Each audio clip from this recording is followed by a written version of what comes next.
Sometimes the words we write for ourselves become the very reason we survive. This is the story of a boy named Daniel and the letters he wrote to his future self. Daniel was 12 when he wrote his first letter.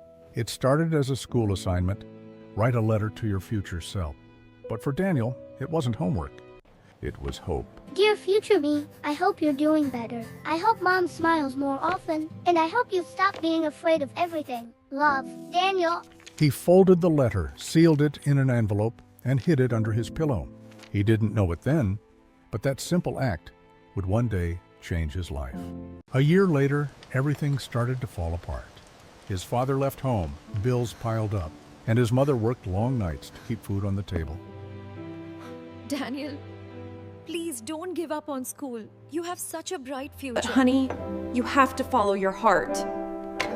Dreams don't pay bills, Mom. Reality does.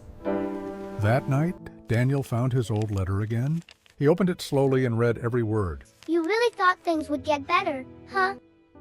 He cried that night, but even in his tears, the dream stayed alive.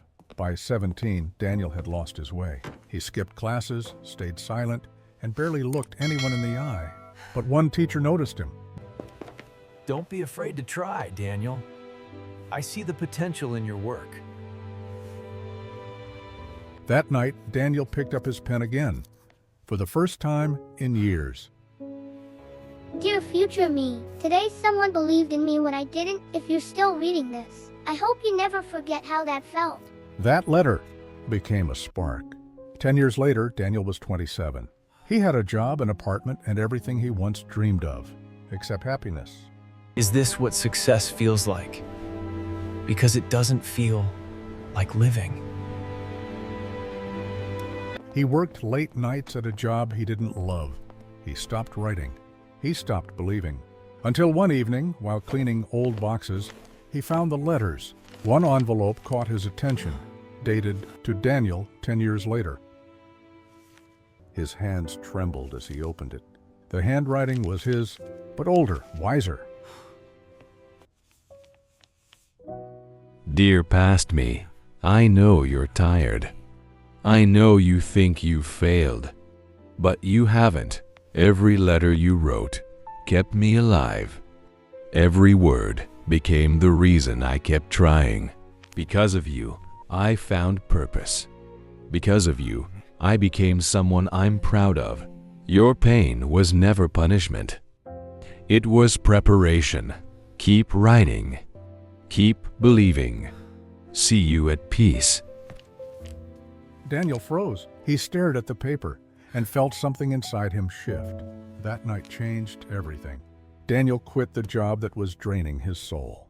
He picked up his pen again, and he began to write, not just for himself, but for everyone who needed hope. He shared his words online. Soon, his stories reached people who felt lost, just like he once did. Maybe that letter wasn't from my future. Maybe it was from the person I was meant to become. Years later, Daniel stood on a stage in front of a crowd of hundreds. The event was called Letters to My Future Self. He took a deep breath, looked around, and spoke. If you're lost, if you feel like you failed, write yourself a letter. Because sometimes the only person who can save you is you. The room fell silent. Then came the applause, not for fame, but for survival. We all have a version of ourselves waiting in the future, a version who believes we'll make it. So write to them, talk to them, because one day you'll realize they were never far away. Your pain is not the end. It's the beginning of your story.